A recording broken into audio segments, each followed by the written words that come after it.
Vous êtes une mère d'enfant. Lors d'une visite à l'hôpital avec votre fils, le médecin déclare que tôt ou tard, vos enfants seront aveugles. Vous faites comment? Vous êtes un enfant qui naît avec un handicap, dans une famille qui vit dans la précarité. Vous faites comment? 1994, Philippe, jeune père d'enfant, alors qu'il dévisse une antenne de télévision, celle-ci touche accidentellement un fil de haute tension qui passait par là.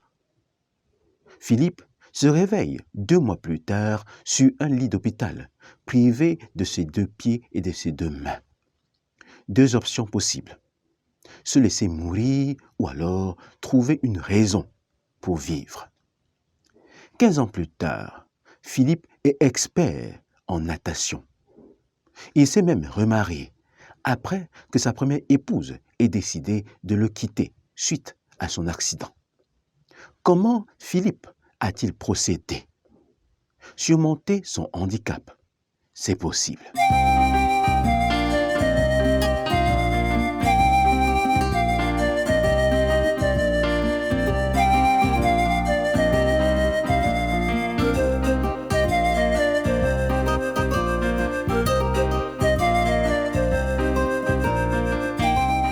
Bâtir un monde où chacun sait exactement pourquoi il est né et fait ce pourquoi il a été créé.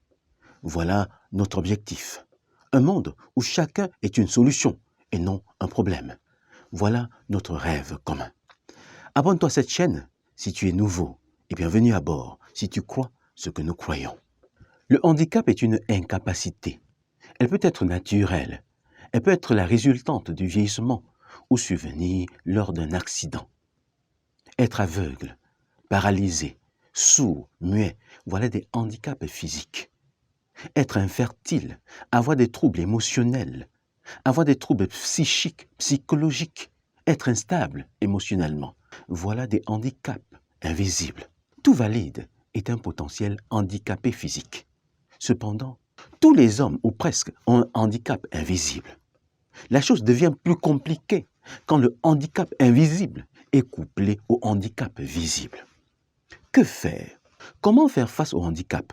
Il y a 2 éléments fondamentaux: l'environnement et la personne victime du handicap. Quand le handicap survient, il y a un moment de désespoir, un moment de questionnement. On voit tout s'écrouler autour de soi. Nos rêves chamboulent. On pense même à se donner la mort. Amrata Adibita Martin Luther, compagnon de toujours de Coco Bertin, en sait quelque chose. Le moment de doute, de désespoir, de questionnement est incontournable. Seulement, s'il perdure, la situation risque de devenir irréversible. On risque de s'apitoyer, on risque de ne se concentrer que sur ce qui nous diminue. L'histoire Coco Bertin et moi monte depuis 1984. Alors, moi, je suis arrivé au Rehabilitation Institute for the Blind de Boya. J'étais le 11e aveugle qui est arrivé. Et Coco Bertin, lui, il était, je crois, 17e. Nous étions les 2 qui venaient de Yaoundé. Alors, il s'est vraiment intéressé à moi. Pendant la pause, j'étais déjà au doctorat.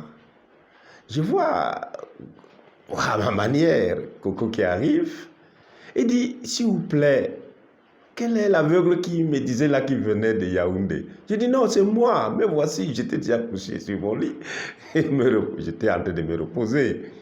Il dit: viens, entre. Je le guidais avec ma voix, il est arrivé jusqu'à mon lit. Alors nous avons commencé à causer, je me suis présenté, donc ça a commencé comme ça.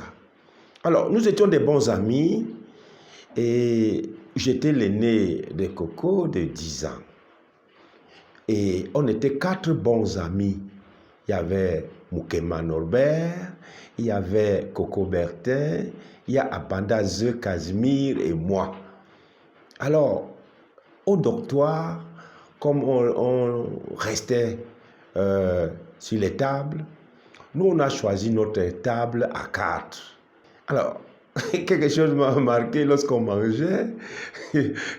Comme Coco, lui, n'aimait pas trop le manioc. Quand j'enlève un morceau de manioc chez moi, il le remplace. Après, je dis, mais comment? Mon manioc ne finit pas. J'ai dit, est-ce que mon assiette accouche le manioc? Alors que c'est lui qui remplissait mon manioc. Alors notre amitié était tellement liée. Et comme nous étions à quatre, on faisait ceci. Quand on rentre des congés, on remplaçait, c'est-à-dire on réunissait notre fortune qu'on a ramenée des congés et on me remettait, nous quatre là, on me remettait toute notre fortune, c'est-à-dire l'argent. Et c'est moi qui étais chargé de bien gérer cet argent pour que nous ne manquions de rien. Alors tellement je gérais ça bien, chaque moment j'allais acheter des choses pour renforcer soit notre petit déjeuner, soit notre nourriture, il fallait qu'on mange, après on prend le dessert, ainsi de suite. On ne manque pas de ça. Alors, quand il nous restait 2 mois de notre sortie, parce qu'on a passé 2 ans là-bas, alors nous nous sommes concertés, Coco et moi, nous qui venaient de Yaoundé. On s'est dit, mais qu'est-ce qu'on va faire après? Mais est-ce que nous sommes de la 9e promotion? Est-ce que nous allons retomber comme les autres? On ne les entend même pas, ils ne parlent même pas, ils ne mettent même pas en pratique ce qu'ils ont reçu du RIB. Est-ce que nous aussi, nous allons rester comme ça? Alors nous nous sommes concertés, nous sommes allés à l'angle, hein, nous étions à l'angle de notre salle de réunion. C'est là où nous sommes allés nous concerter à Dieu. Alors, nous nous sommes dit, non, il faut que nous fassions quelque chose après ici. Qu'a fait la mère de Coco Bertin quand celui-ci a perdu la vue? Elle a oublié que le médecin lui avait longtemps à l'avance dit que son enfant allait tôt ou tard devenir aveugle. Elle s'est mise à chercher une solution. Elle est allée de marabout en marabout, de médecin en médecin, pour que son enfant recouvre la vue. Elle a démontré à son enfant qu'elle était capable de tout, par amour pour lui, pour qu'il puisse vivre une vie épanouie. Et cela a contribué à réconforter l'enfant. Coco Bertin, avant de perdre la vue, s'est toujours battu pour que sa famille ait une vie plus agréable. Il travaillait pour gagner de l'argent et contribuer au bien-être de la famille. Coco Bertin, après le moment de questionnement, de doute, s'est souvenu qu'il est naturellement un garçon entrepreneur. Il s'est souvenu qu'avant de perdre la vue, il contribuait au bien-être de sa famille. Sans le savoir, et même de manière inconsciente, il a déplacé son regard de la cécité pour le placer sur ses capacités entrepreneuriales. Et au fur et à mesure, alors que le destin plaçait sur son chemin des personnes qui avaient de l'attention pour lui, des personnes qui l'écoutaient, des personnes qui avaient pour lui de l'amour, de l'admiration, de la compassion, Coco Bertin s'est senti encouragé, il s'est senti soutenu. Le fait que ses parents aient entrepris des démarches au niveau des affaires sociales pour voir ce qui était faisable pour leur enfant, le fait de l'avoir encouragé à vendre le pétrole et d'autres petites choses alors qu'il était cloîtré à la maison, ont contribué à le bâtir, ont contribué à l'aider à déplacer son regard de la cécité pour le placer sur quelque chose d'autre qui pouvait être source d'espérance. Après sa formation, les premiers à le soutenir ont été ses parents, en lui donnant son premier bureau, qui n'était rien d'autre que sa chambre. Donc, l'environnement est important pour l'épanouissement d'une personne victime d'un handicap. Toute personne handicapée physique a besoin de notre compassion et non de notre pitié. Elle a besoin que nous l'aidions à pouvoir déplacer son regard de son handicap pour le fixer sur autre chose. Et cette autre chose-là doit se retrouver en elle-même. Cette autre chose-là doit être son talent naturel. Pourquoi? Parce que toute vie épanouie a pour centre de gravité la personne elle-même. Au-delà de l'environnement, toute personne handicapée, pour être épanouie, a besoin de se prendre elle-même en charge. Comment? Il faut se souvenir que l'homme a 3 composantes.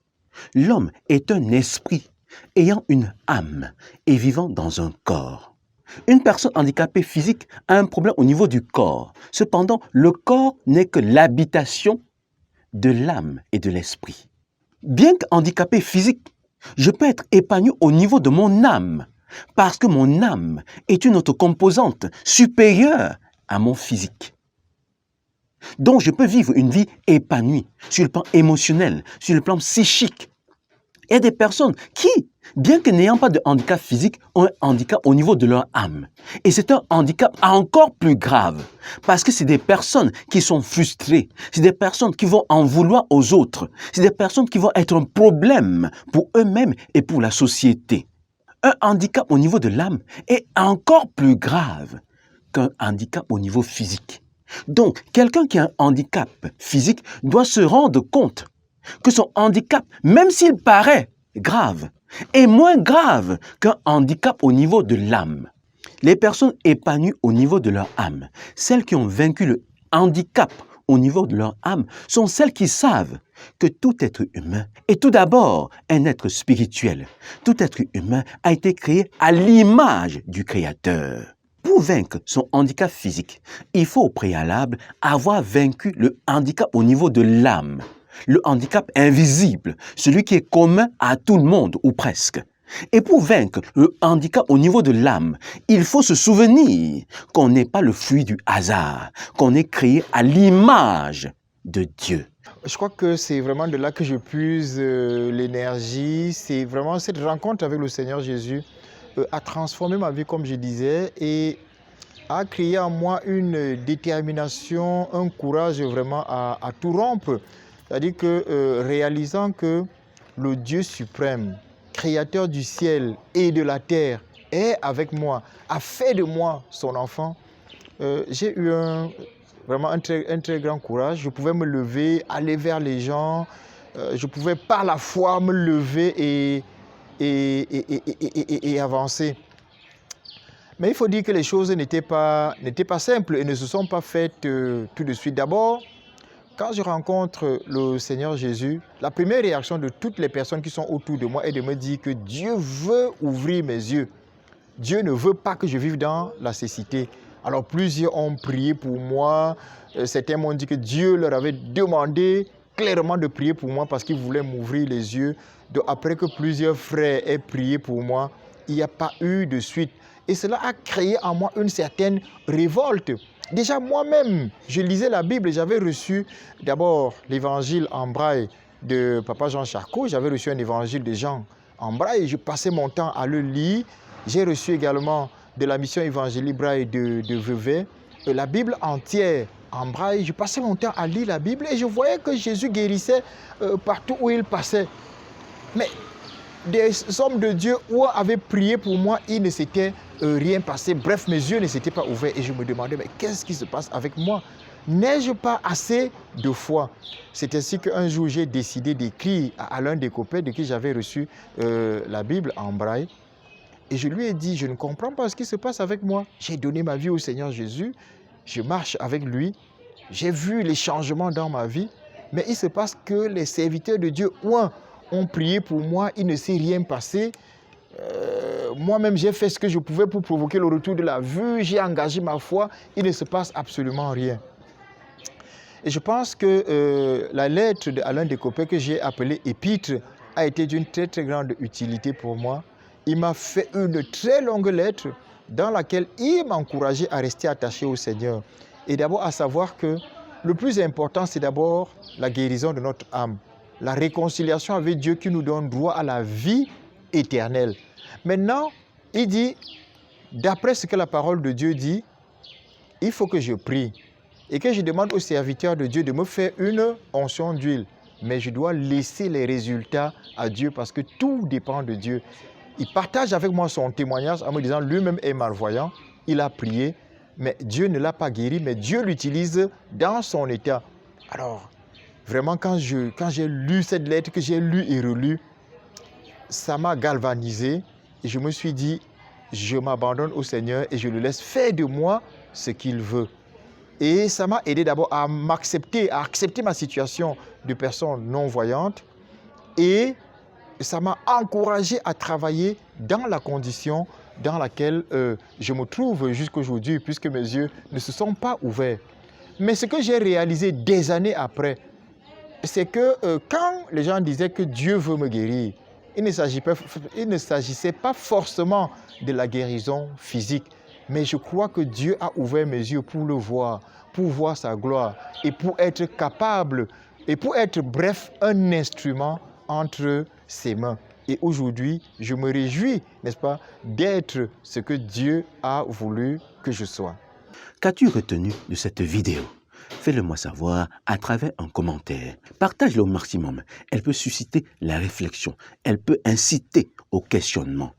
Appuie sur le gros bouton bleu de j'aime. Cela me fait plaisir. Porte-toi bien et à plus tard.